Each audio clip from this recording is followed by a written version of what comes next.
Hey, salut tout le monde, c'est Xavier de Twins Community Plus. Aujourd'hui, dans One Live, nous sommes avec Ina Moja, une artiste extraordinaire avec un parcours extraordinaire. C'est plus qu'une artiste, c'est un phénomène. C'est vraiment un phénomène comme on n'en a jamais vu. Mais au lieu de continuer en fait, à vous embêter, je vais les séparer. Je pense que ça va être plus simple. Alors, Salut Xavier. comment ça va bien? Ça va très bien. Ça va très bien. On est à Montréal, là, on est content d'être là. Ouais. Ça fait 4 ans que je n'étais pas venue. Donc... 4 ans? 4 ans. Qu'est-ce qui s'est passé ces 4 ans? J'étais en tournée, j'ai fait 2 ans de tournée avec la tournée précédente et c'est fini en fin 2013. Et après, j'étais en train de travailler sur mon album. Donc, en fait, pendant 4 ans, j'étais. Attends, n'en dis pas plus. On va garder ça pour la fin, tu sais. Ton album, tout. J'aimerais en fait que tu nous parles un peu plus de toi, quel est ton parcours, qu'est-ce qui t'a donné la fibre musicale. Personnellement, je la connais la réponse, mais je préfère la laisser parler. Et moi, je suis née et j'ai grandi à Bamako, Oui. au Mali. Et j'ai vécu aussi au Ghana avec ma famille. C'est pour ça que je parle aussi anglais. Et j'ai commencé à faire la musique très jeune. À 14 ans, j'écrivais déjà des poèmes parce que je suis une grande fan de poésie. Et à 14 ans, je me suis dit, mais j'adore chanter parce que mes parents m'avaient inscrit dans des chorales, etc. Parce que je suis hyperactive, donc pour un peu me canaliser. Et je me suis dit, j'adore chanter, j'adore écrire. Si j'écrivais des chansons. Ah voilà. À 14 ans, on pense qu'on peut tout faire et qu'on peut être absolument ce qu'on voudrait. Chose qui ne devrait pas changer d'ailleurs, on devrait toujours croire ça. Oui. Et après, j'ai commencé à faire de la musique. Et puis, le fait de grandir à Bamako, le Mali, c'est quand même un pays de musique. On a de la musique en permanence, on a des musiciens incroyables.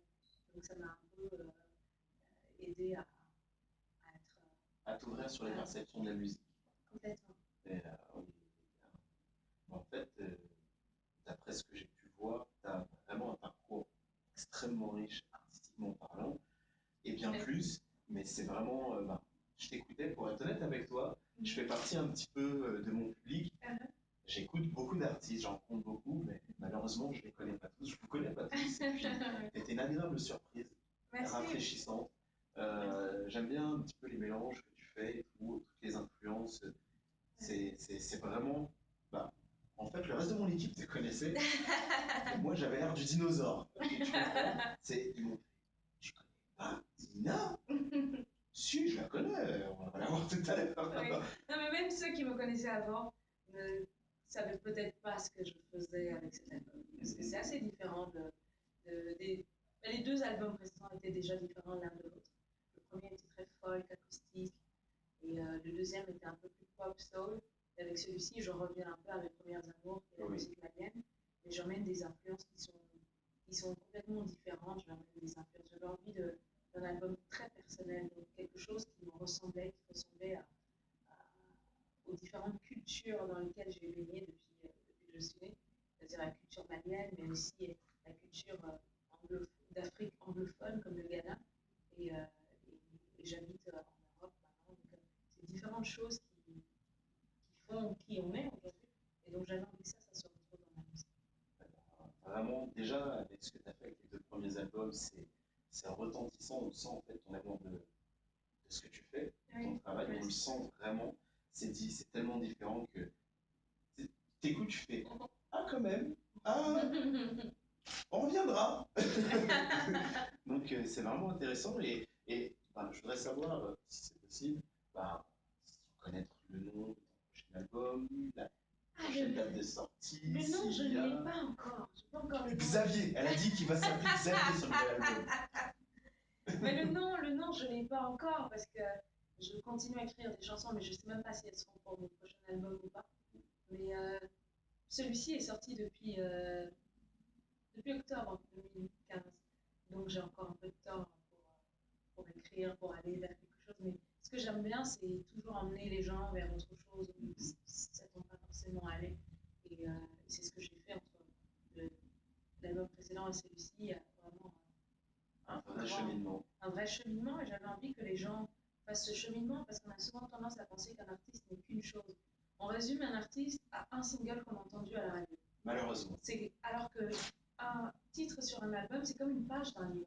Ça ne peut pas résumer tout un album, et encore moins résumer tout un artiste. Donc, toute la richesse que l'artiste peut apporter à ce qu'il fait et toutes les oui. choses qu'il ne montre pas par On manque peut de pas- temps, par manque on ne de... peut pas tout mettre dans un album, Non, sinon c'est ça devient impossible. schizophrène. Oui. Donc, petit à petit, on amène les gens à nous découvrir, on les amène dans autre chose. Et puis, je pense que là, ce troisième album était l'album le plus personnel que j'ai fait jusqu'ici.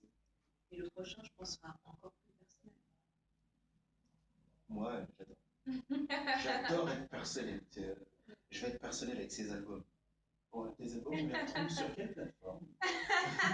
Sur la vôtre, bien sûr. Bah, déjà, hein, premièrement, non, mais il y en a d'autres, oui, forcément. il y en a d'autres, sur toutes les plateformes de téléchargement et de streaming légaux, Voilà. et aussi d'autres. Et ouais, aujourd'hui, on peut se Devenons rendre compte- personnels avec elle. Ouais. Aujourd'hui, on a les plateformes d'écoute, de streaming, on a les plateformes de vente comme iTunes et plusieurs autres, et on a aussi les concerts, parce que pour l'instant, on peut pas encore nous télécharger, donc il y a cette authenticité Oui. de rencontrer les gens, et les shows sont encore différents des albums. Totalement. L'idée, c'est de le rendre encore plus vivant et encore plus interactif. Bah, je voulais te poser une question. Tu t'es déjà produit depuis que t'es arrivé? Produite en concert? Oui. Non, Non. demain, je joue pour Nuit d'Afrique. Ok. Ouais. À quel endroit, à quelle heure? Alors, on joue à 21h. Oui. Et la salle, c'est Fermont, c'est ça? Hôtel Fermont, c'est ça? Théâtre. Théâtre. Théâtre Fermont. Désolé. À 21h pour Nuit d'Afrique. Et pour les 30 ans de Nuit d'Afrique. Donc, on a une double célébration, nous, demain. On célèbre le fait d'être revenu à Montréal. Au bout de 4 ans. Au bout de 4 ans. Et on célèbre les 30 ans de Nuit d'Afrique. Et puis, on célèbre le fait qu'on sera ensemble aussi. Donc, ça fait 3 célébrations. Vous avez vu? On sera ensemble. Donc, on vous invite réellement. Venez. C'est vraiment une artiste. Ça ressemble vraiment à quelqu'un qui te caresse dans le sens du poil. Mais vraiment, j'ai vraiment beaucoup aimé ce que j'ai écouté. Merci beaucoup. C'était vraiment très rafraîchissant. Après, je pense que ça va être la fin de l'interview. D'accord. Je te remercie beaucoup. De rien, merci d'être venu. Et puis, merci. Et puis, j'espère qu'on aura l'occasion de te réavoir en interview. Avec grand plaisir. On apprend encore plus. Nous, on est du genre à. On présente des artistes et puis, on peut pas te dire, voilà, c'est ça, et puis c'est tout.